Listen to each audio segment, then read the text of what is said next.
Welcome to the Thyroidless Life podcast with me, Dr. Rebecca Warren. This podcast is for you if you've been diagnosed with a thyroid disorder, think you might have a thyroid disorder, or healing after thyroidectomy. I'm doing this podcast because of my own personal health journey of being diagnosed with thyroid cancer, getting my thyroid cut out, getting high-dose radiation, and being left with no answers when my health started to deteriorate quickly. It wasn't until I drew a line in the sand that my health transformed, and now I've dedicated my life to sharing this information so others don't have to go down that same path. My hope is that you never feel alone on your health journey and that you understand how incredible your body is, that it's not working against you, it's working with you, and it wants to be well.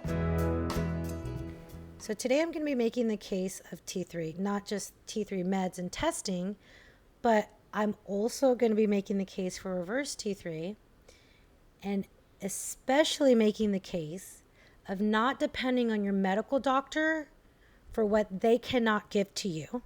And I'll be making a case for functional practitioners. And I'm going to share with you guys what inspired today's episode. Now, I am finishing up Rethinking Hypothyroidism by Dr. Antonio Bianco, and I'm so excited. If you didn't know, I sent out an email about this. He will be on my podcast. I asked my email list if there's any questions that you would like for me to touch on with him. But Dr. Bianco was a former president of the American Thyroid Association. But most importantly is this man has spent 3.5 decades doing the type of research and seeing patients that can completely change someone's life. This man is finding out information about T3 activate, like the importance of activating T4, the fact that patients feel better on T3, on natural desiccated thyroid hormone or synthetic combination. He is seeing the importance of different reference ranges in labs. So here's a man that is in the medical side of what has been happening when it comes to thyroid hormones and, helping people post-thyroidectomy with their thyroid meds for decades, right? He will be on my podcast. So we're going to get into the science-y understanding of T4 to T3 conversion and lab results and how to manage meds and all of that once he comes on. But I want to share there's 2 quotes that stood out to me from his book. Actually, there was so many quotes. I couldn't find all of them, even though I highlighted them. But I found 2 really big ones that, when I read them, I said, I'm going to share this with all of my listeners, followers, and I'm going to talk about what I've seen with all of this, okay? So the first thing, let's touch on, so Dr. Bianco is talking about, let me give you a little bit of background here. Very, very, very important background, and I'll share some history on this. But, one of the things that is not talked about enough is that when Synthroid came onto the market in the 50s, there was not rigorous testing requirements to bring it onto the market, okay? So when Synthroid came on, they spent up until 2021, so we're talking about 40 years, they were pushing and saying there's this efficacy, there was this safety, there's this potency that you could trust with this drug for decades. They, attacked thyroid extracts, which is that natural desiccated thyroid hormones that physicians had been using for, close to a century. And there was some issues there with potency with the thyroid extracts, but when Synthroid came onto the market, it was this idea of, well, we're better, but they had no proof, right? What happened because of that was there was decades of education, decades of marketing that still infiltrates, what practitioners and pharmacists do today. Even though for decades, even though the information they have, there's no proof to it. It was all a very, very successful marketing campaign. And I'll tell you why that pisses me off and how that creates not only lifelong patients within the medical system, but patients that are living suboptimal lives, like patients that are living with this constant state of like low thyroid hormones and being told that this is how it needs to be because of these decades of just marketing and money and pharmaceutical influence. So let me share this quote from his book. So I remember around the late 1990s during a banquet at a national meeting of the American Thyroid Association, representatives of the Synthroid manufacturers came in with $1 million check written to the association. The check was for research grants, and it was propped in a large frame that had to be carried by 2 people inside the ballroom, to everyone's applause and delight. Later that night, I saw the medical director of another pharmaceutical company that manufactured a brand of T4, a competitor. I jokingly asked her why the Latin American Thyroid Society, for which I was the secretary treasurer at the time, didn't receive $1 million check. Her response with a smile was along the lines of, "Give me $1 billion market and I will write you $1 million check." Okay? Not only that, he goes on to talk about how the American Thyroid Association at one point, they had a dependence on the producers of Synthroid, the pharmaceutical company. The American Thyroid Association was mentioned as receiving more than 60% of its commercial sponsorship from Knoll, okay, which was the producer of Synthroid. So again, when Synthroid was introduced, they didn't have the regulation for these studies that should have happened. And he talks about the speed at which the switch from thyroid extract to synthetic T4 occurred has become a prime example of an extremely successful marketing campaign launched by Flint to build and maintain the Synthroid brand name. The campaign has become the subject of a case study out of Northwestern University. Pharmaceutical companies have known for years that the way physicians treat patients can be influenced by educational activities such as lectures and publications. These companies have deep pockets and ready access to unlimited resources. Thus, it has been common industry practice to use sophisticated methods to persuade physicians to prescribe their products. Not through research methods like actual non-biased research, but through marketing, through money, okay? And in the 1970s, pharmaceutical companies had much more freedom to operate. They would be aggressive. Flint with Synthroid was no different. They lobbied physicians, key opinion leaders, and professional associations in the thyroid field. This part with this one quote, it was all about influencing physicians, the physicians' prescribing behavior. Farmer representatives and a handful of selected expert physicians carried Flint's carefully formulated message of Synthroid's superiority to all healthcare providers in the country. Are you ready? The problem is there were no clinical studies to back up the message. Synthroid had not been formally tested against thyroid extract for efficacy or safety. Okay? Now, I share all of this because I love research. I love studies. I do. I think I've learned some amazing things about how to help Hashimoto's and thyroid antibodies, about protein, about women, and their sex hormones, thyroid hormones. But my frustration when we're not careful, especially after I've spent 10 years working with women all over the world, hearing their stories, is that there's people that are doing these studies. It's black and white. They're determining the course of action, and then there's lived experiences. And a lot of the times, what you see in papers, because of their influence, because of financial influence, because of unbiased, because of biased backgrounds, not unbiased, I wished, right? Because of biased backgrounds, influence what a practitioner will do for you when your lived experience is so completely different.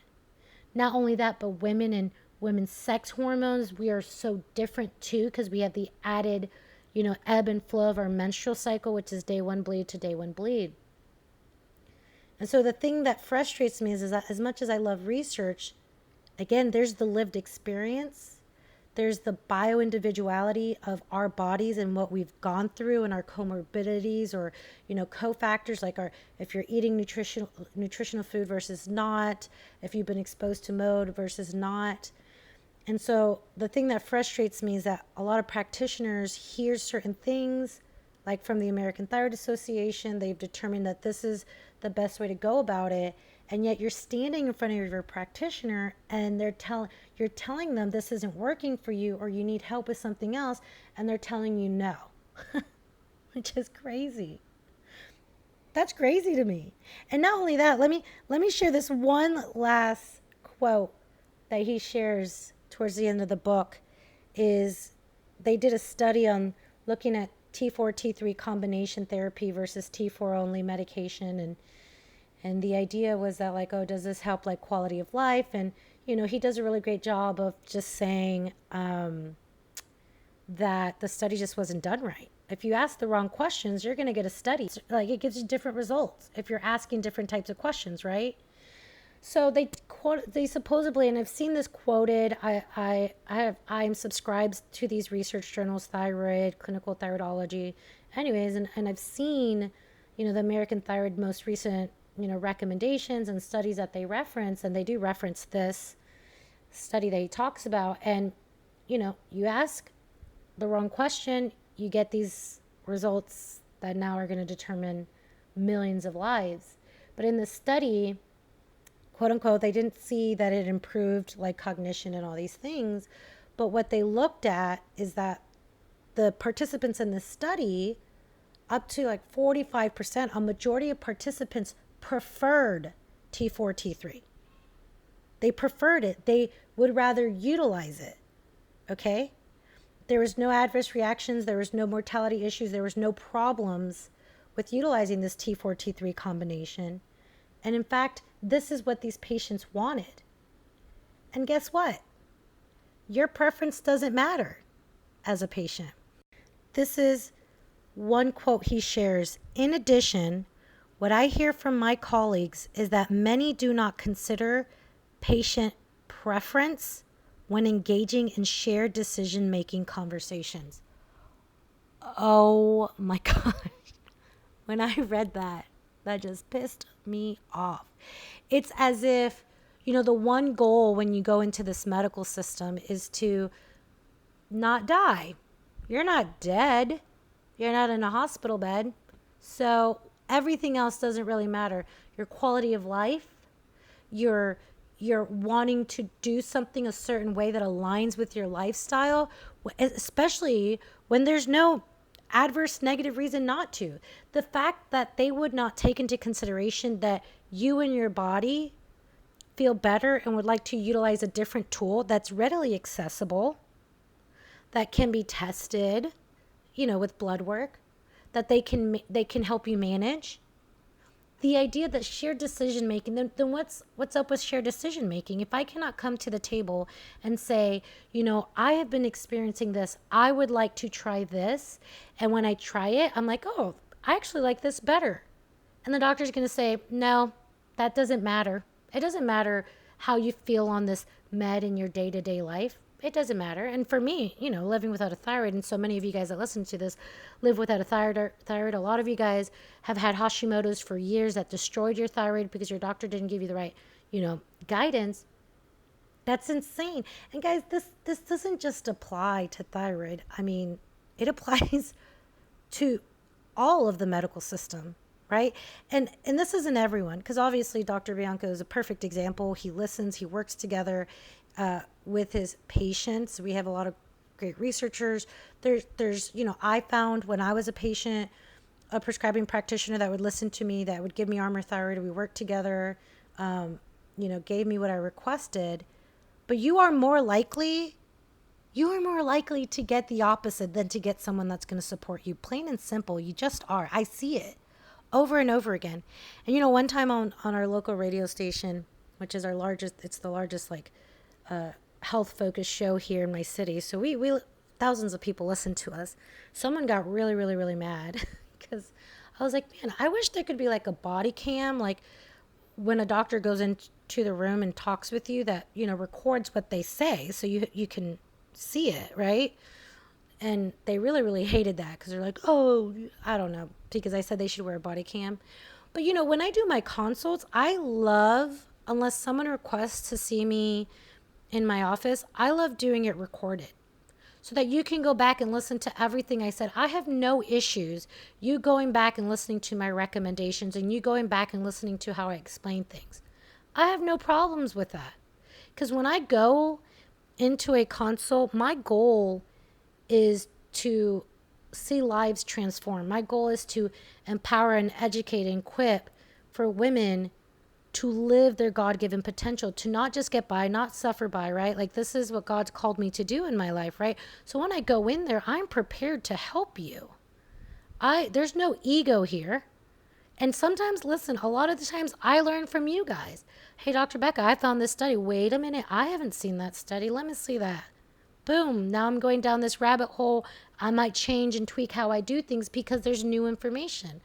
There's new things I'm exposed to, but a lot of doctors don't do that. And so right off the bat, the reason why I share those comments and I'm excited to have Dr. Bianco on the podcast is that you've got to understand there's some limitations there, right? When you go into this medical system, you've got to understand that if you want to truly get well, you're not going to find it in that system. You're just not. Use it for what it's there for. But when it comes to optimizing your health, get the heck out of there. Some of you guys are fighting with your doctors to order the right labs, to order T3, to order reverse T3. Holy moly, just order the freaking labs. It's not that hard. Not you guys, the doctors, right? Like, so I again have met some great nurse practitioners. I'm bringing on a nurse practitioner onto my team for my community members and for my one-on-one coaching clients that they'll have access to. So not everyone, but listen, you guys have to understand that what is, recommended to you is influenced, and you have to take that into consideration. Because I had someone get upset with me a few years back because I told her that her doctor was wrong. Her endocrinologist is wrong. And she's like, well, my endocrinologist is one of the best in the nation. I mean, first of all, no one wants to go to one of the worst, right? Oh, one of the best. Listen, they can be one of the best, but if they're giving you wrong information, influence information, if they're getting paid off, if they've been influenced or educated by data that's been influenced by money, by pharmaceutical companies, like it's there. We know it. We see it in studies. We see it in this book. We see a lot of practitioners that are talking about it. So that being said, get out of that system. Use it for what you need. And a lot of you guys, again, are healing post-thyroidectomies here. Like, Dr. Rebecca, like, how the heck am I? Listen, I'm on meds. Like, I have to use the system. I don't prescribe medication, but I get my meds and then I optimize my health. And I myself as a practitioner, let me go ahead and tell you guys this. I go to other functional practitioners. I spend my life serving others. I need someone to help me, like get my head focused, prioritize myself. So I seek out my colleagues, other functional practitioners to work with me so I can work with you guys. Like I take care of myself. That is the number one thing I've spent money on, the biggest investment in the last 18 years. After I was diagnosed with thyroid cancer, I said, nope, I'm going to prioritize this the most. Okay, so let's go ahead and jump in. After we've kind of established that foundation, because, the interesting thing is that because of this influence with Synthroid, there hasn't been as much focus and studies done the right way when it comes to thyroid, like thyroid gland, like natural desiccated thyroid hormones, like Armour, NP, those types of things, right? It's all been focused on these synthetic forms, T4, T3. If you have the money to do the studies, you're going to have the studies.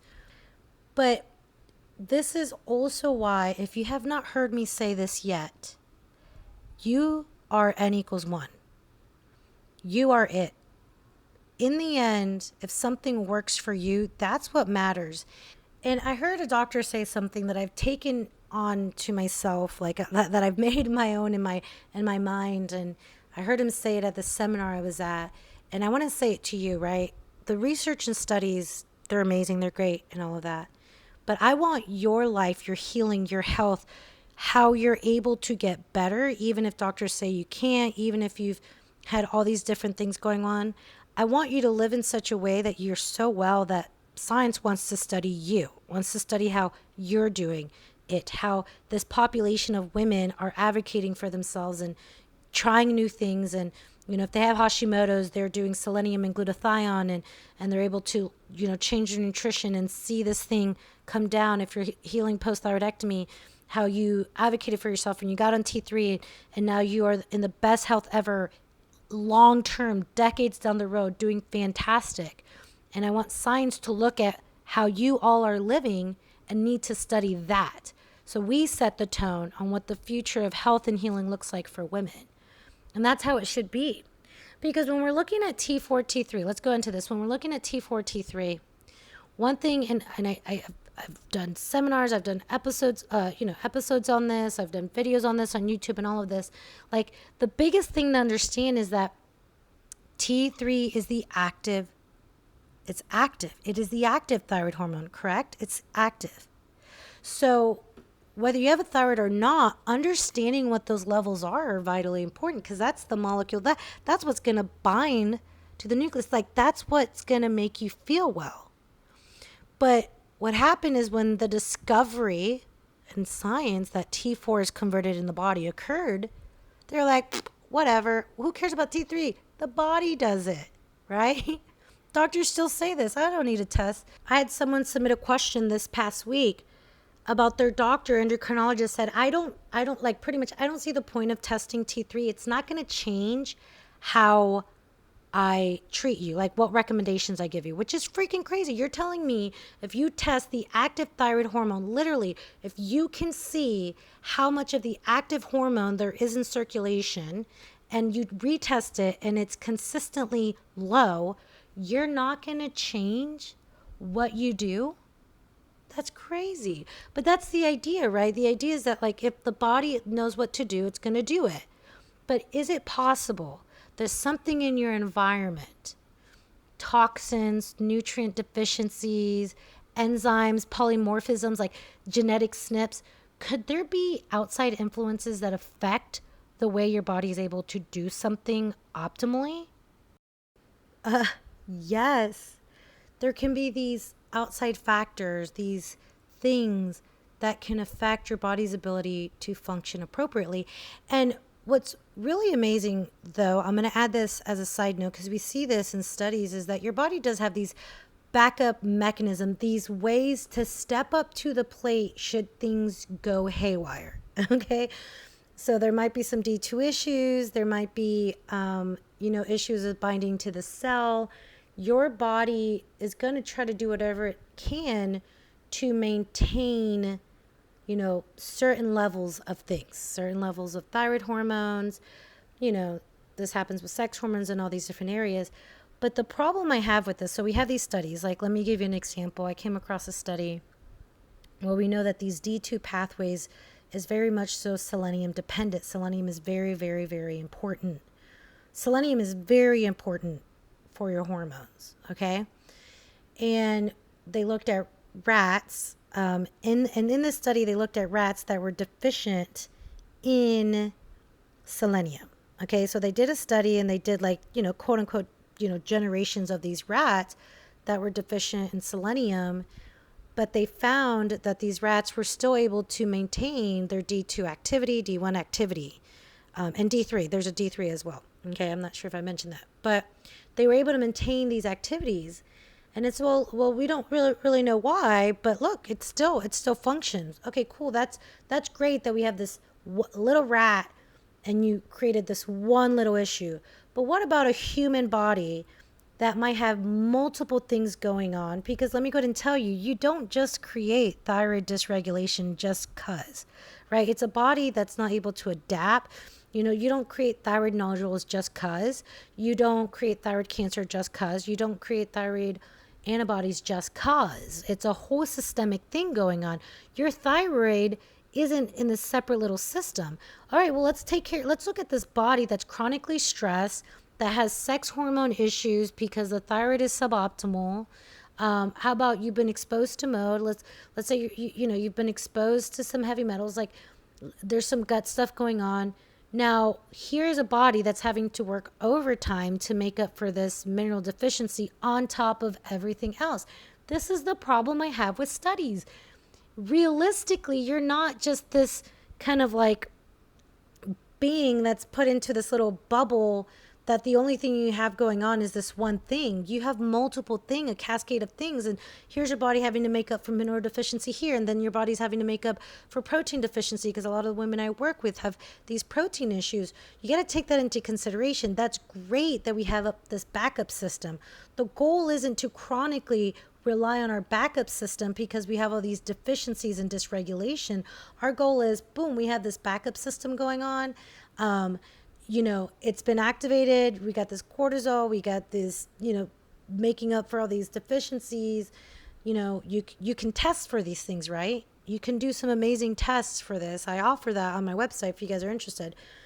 But in the end, that's what causes a body to break down. When you are reliant on the survival mechanisms to get by every day, when you're reliant on the sympathetic system constantly coming into play because you're not identifying these dysregulations going on in your body, these stressors going on in your body, that's why we're seeing people's bodies break down at 60. Guys, we have a lot of older population in our clinic here, and all we hear over and over again, the doctors tell them, is like, oh, you're just old once you hit 60. We've started hearing people in 50 and 40, it's because you're getting older, you're about to be 60. That's just you getting old. No, it's because we're wearing and tearing our body. We are allowing our body having to work overtime to make up for all these problems because we have a study that says the body can do it. Just because it can doesn't mean it should, and doesn't mean it should chronically. Okay? So looking at T3 and what's going on with that conversion and looking at reverse T3 can give you some idea about what path to take, what kind of support you need right now. What is your body telling you? And this is also why I'm an advocate for a complete not just thyroid panel, but complete lab testing, vitamin D, iron, ferritin, all of it. You can see what my optimal labs are by getting my optimal lab ebook. It's on my website as well. But I go back to this to say is that, we know that T4 must convert to T3. And the idea is that in a perfect world, in a well-functioning body, you should be able to activate that. But a lot of you don't. A lot of doctors might say only a small percentage, and I've heard this and I've seen it in different research articles, like there's only a small percentage of the population that doesn't do well on just T4 meds, right? Or just testing T4. Like it's just a small population, like a small percentage that there might be a T3 issue. And like the percentage is like 10 to 20%. So let's say 15%. It's only 15% of people. That's it. But when we look at in America, I know a lot of you guys are listening from all over, but let me give you an example. In America, the last stat I saw of people being diagnosed with a thyroid issue, and as a reminder, this is just people that are being diagnosed with hypothyroidism. There's so many men, but especially women, they're being told it's not their thyroid when it is. That numbers are like 20 million here in the US. Okay? 20 million. So this small percentage of people that might not do well, it might have a conversion issue, is only 15%. That's 3 million freaking people that are having this issue. That's 3 million people. That's insane. So again, when you hear doctors say that, when you kind of written off, it's like it's not necessary to test T3 or, it's not necessary because your T4 does it. There's only a small percentage. 3 million people. That's not small. Okay? And honestly, I think, I bet if we did some real studies nowadays and looking at all these environmental factors that we're being bombarded with, I bet you anything that number is higher. But going back to that situation that's why you have to know those numbers. And I always recommend, listen, with my coaching clients, I'm about to share this Excel sheet for them to have. I just created this Excel super sheet of how to track your labs, right? And you guys need to know that. I don't need you to be experts on it. I need you to see the trends. I need you to see, one of the things that was really helpful for me is, because I give you guys functional ranges, but I say even within those functional ranges, what's optimal to you is dependent on you. And so what I would used to do is I would look at my labs, like I would go back at the times and seasons in my life that I felt great and fantastic, and I felt like my metabolism was at its peak, and my hair was growing in, and I would look at those labs. This idea that you're only getting labs, especially without a thyroid, one time a year, nuts. That's just crazy to me. I've never done that. I like to see this ebb and flow. Remember that organ, it adapts. If you have Hashimoto's once a year, no way. What happens if you have a flare-up and you have all these antibodies? If you have Graves' disease, you have all these antibodies that are hardcore destroying, your thyroid. You're gonna wait every year? No, you need to look at that. You want to see it either stop, stabilize, or start to decrease, especially start to decrease. So look at that time period, like this time, right?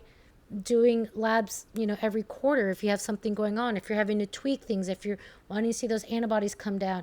Even if you don't have antibodies and you have a conversion issue, right? You want to make sure you're checking that at a, if you're actively doing something. I'm doing it every 5 to 6 weeks with the women I work with. If you're like more stabilized, then, every quarter you want to keep an eye on things because your thyroid is so vitally important. It's amazing. It's intelligent. It adapts. And when you start to lose that adaptability, then your body's going to have to make up for it. It's going to have to get that backup system in place.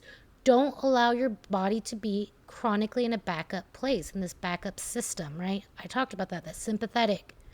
You don't need to be there if you don't have to be. Getting those labs done, T4 into D3, very, very, very important. Now, reverse T3, okay? So I've been in this, right? Personally, professionally, total of 18 years. And thankfully, I'm seeing more and more prescribing practitioners, be more open to testing T3. But reverse T3 is being treated today like T3 was being treated like 10 years ago. Okay, it's like there's no point. And I want you to understand that, like, when you're doing labs, and testing, like gut testing, functional testing, there's an ebb and flow, right? Like, you might see a little bit of a change in your TSH if you're on your period, right? Or if you're in your luteal phase, right?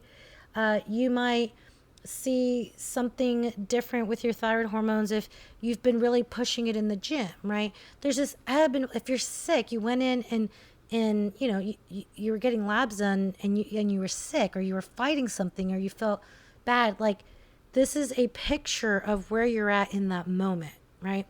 And so there's this kind of like, resistance to testing reverse T3, number one, because a lot of insurances don't cover it, which don't let some guy in a cubicle decide what's important for your health because he decides whether it's going to be covered or not. Okay?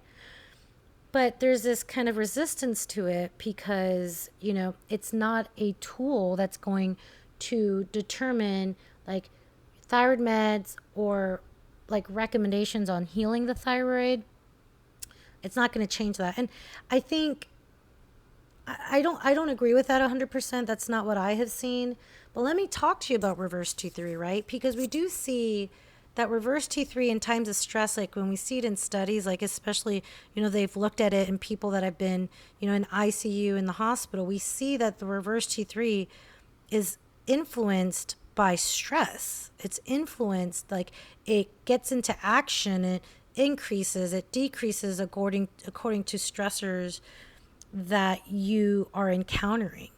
And when it comes to reverse T3, one thing that's really important to understand is that reverse T3 and free T3, those are coming out of, primarily the liver is what's converting your thyroid hormones. And so this idea that if your body is favoring a different pathway, because reverse T3 is like a shut down T3, it's not activated. The idea that if our body is because our survival is dependent on T3. Remember, your body wants to survive. It wants to adapt.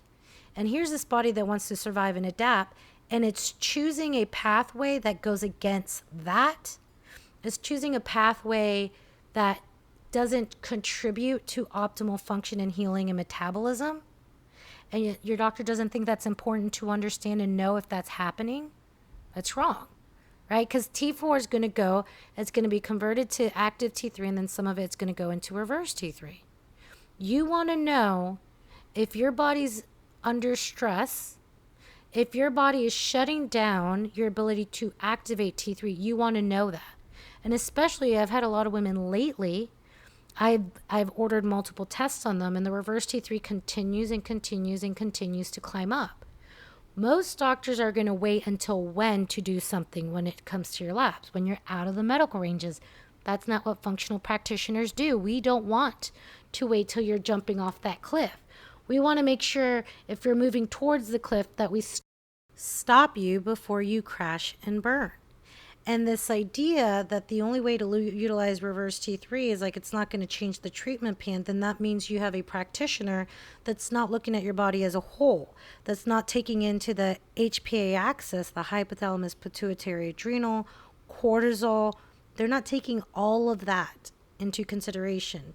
And this idea that reverse T3 isn't important is crazy.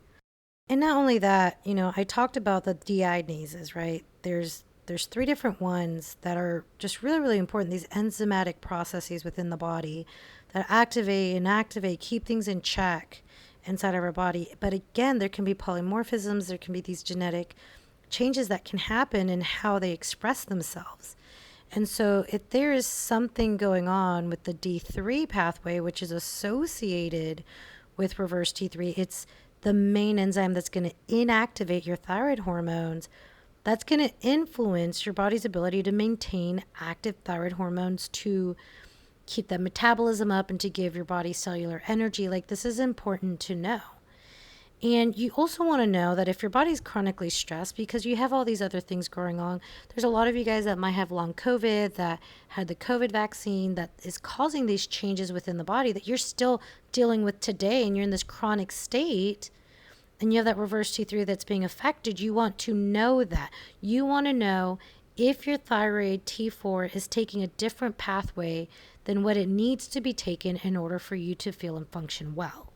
You want to know that post-thyroidectomy, because if you have that issue, so for those of you guys post-thyroidectomy, like, the thyroid gland can increase its production of T3 in healthy thyroid, like people with healthy thyroid.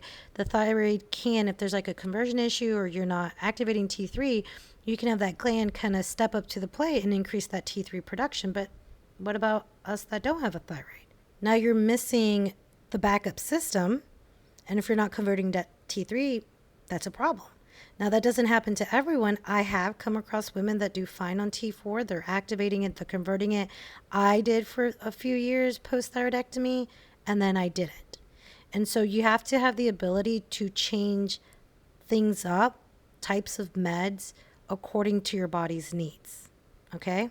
Now, for those of you guys that do have a thyroid, if you have a conversion issue, understanding what these enzymes do, understanding why, or maybe like why not your thyroid, more importantly, is not stepping up to the plate with this T3 production, like identifying what is blocking the efficiency of those enzymes to create active T3 can be a game changer. And I've seen it over and over again, especially with those people with a thyroid, like women that I've worked with, is that one of the first signs I have found through the years that the thyroid is not converting optimally is that I can see that T3 start to kind of trend lower on the range, and then that reverse T3 is high. 9 times out of 10, eventually what will end up happening is that conversion goes down, that reverse T3 also goes down, and then we have hypothyroid across the board. So that's why you want to get that tested.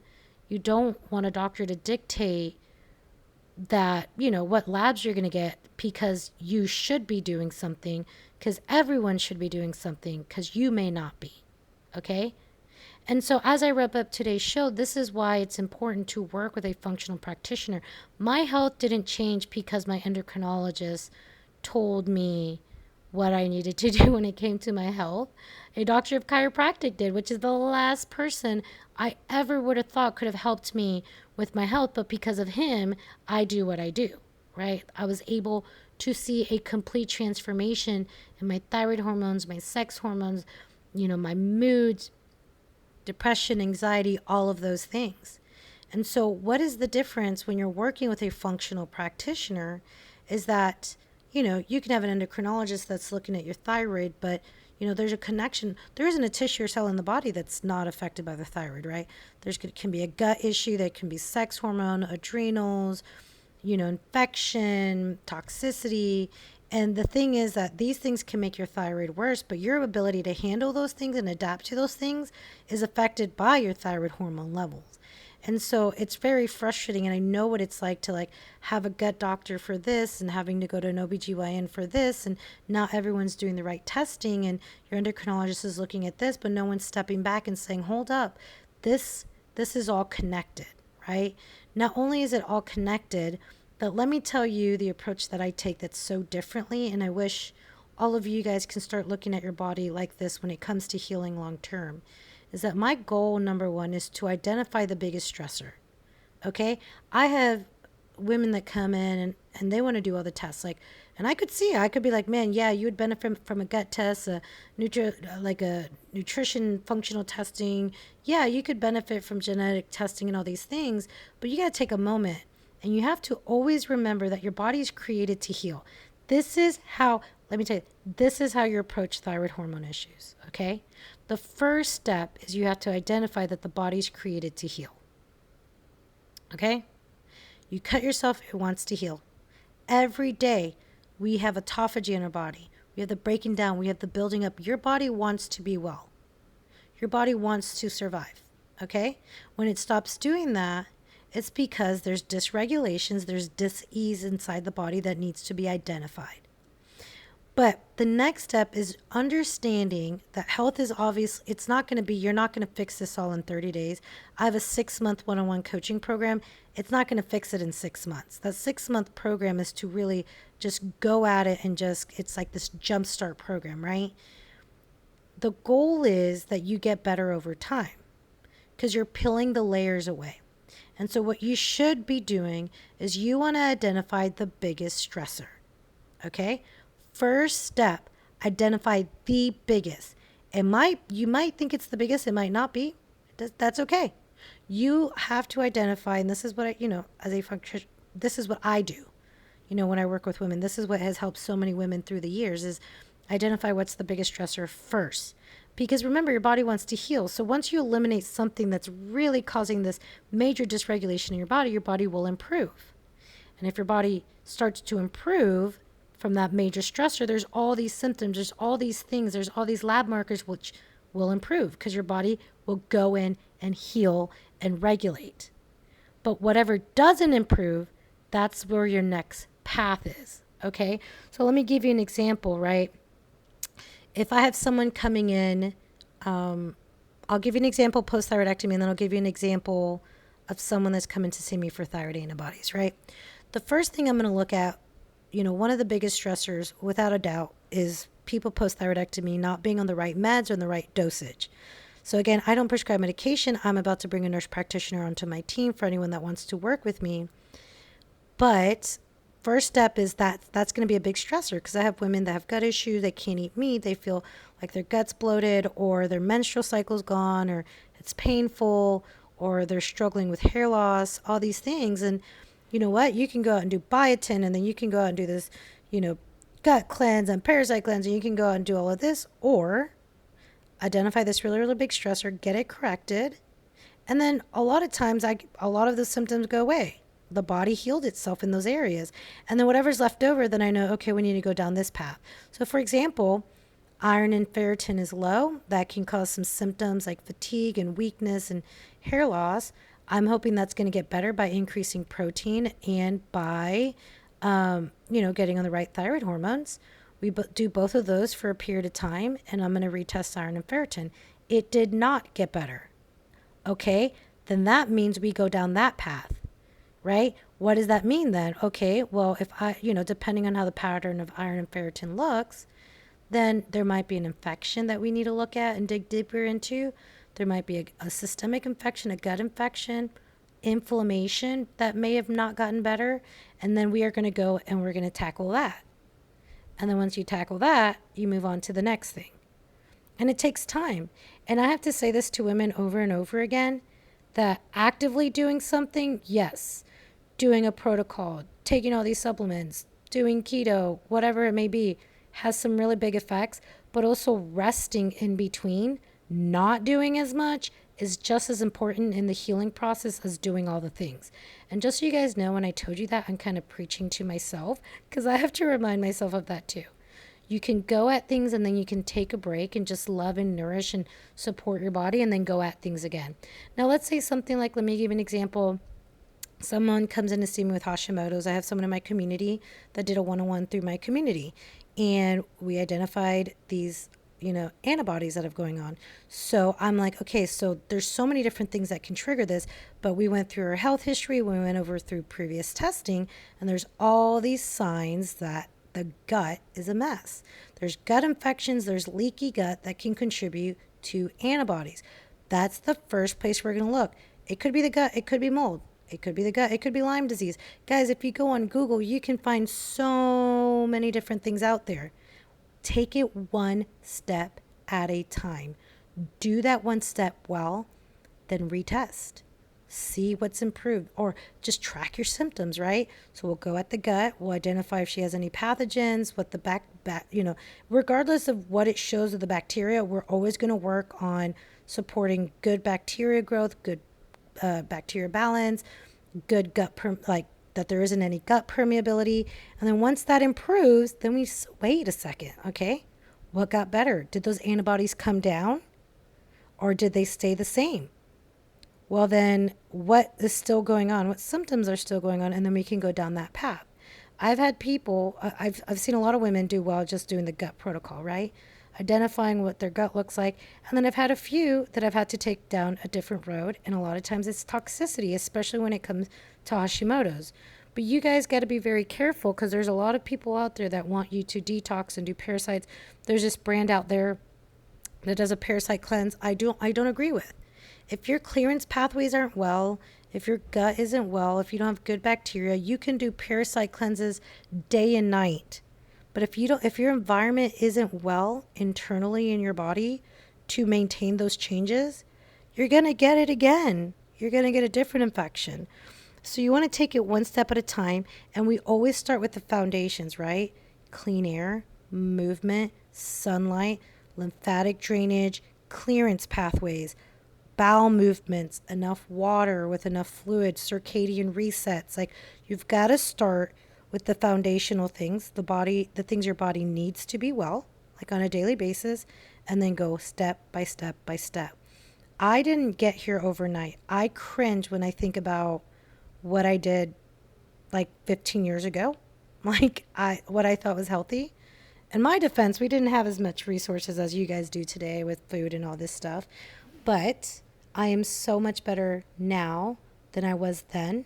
And I'm going to continue to be better because I'm going to invest in my health in that way. That's what a functional practitioner will do. It's so important to understand. You take the body as a whole. You understand that the body's created to heal itself. And you remove stressors so that, not that the food's going to heal you, not that the supplement's going to heal you. I do not fix you. I do not treat you. I do not heal you. I guide you with my knowledge, my experience. You do the work. Your body does the healing. And that is one of the most remarkable things you can see. Be encouraged. Advocate for yourself. Fire people if they're not aligned with your goals. And move forward knowing that you are fearfully and wonderfully made, and you can get better over time. If If you've enjoyed today's episode, please make sure to leave a 5-star review. I love being able to see and read how this information is helping you on your health journey. And make sure to subscribe to the podcast. That way, when new episodes are live, you can have it automatically downloaded to wherever you listen to your podcast. The number one question I get asked is, how do I work with you? If you are interested in finding out more information about me and being a part of my community, go to my website, drrebeccawarren.com. That's dr.rebeccawarren.com. And you should be able to find the answer to your questions there, as well as checking out my Thyroid Inner Circle membership group, getting access to the free Thyroid Labs ebook that I have available for you, and so much more great information.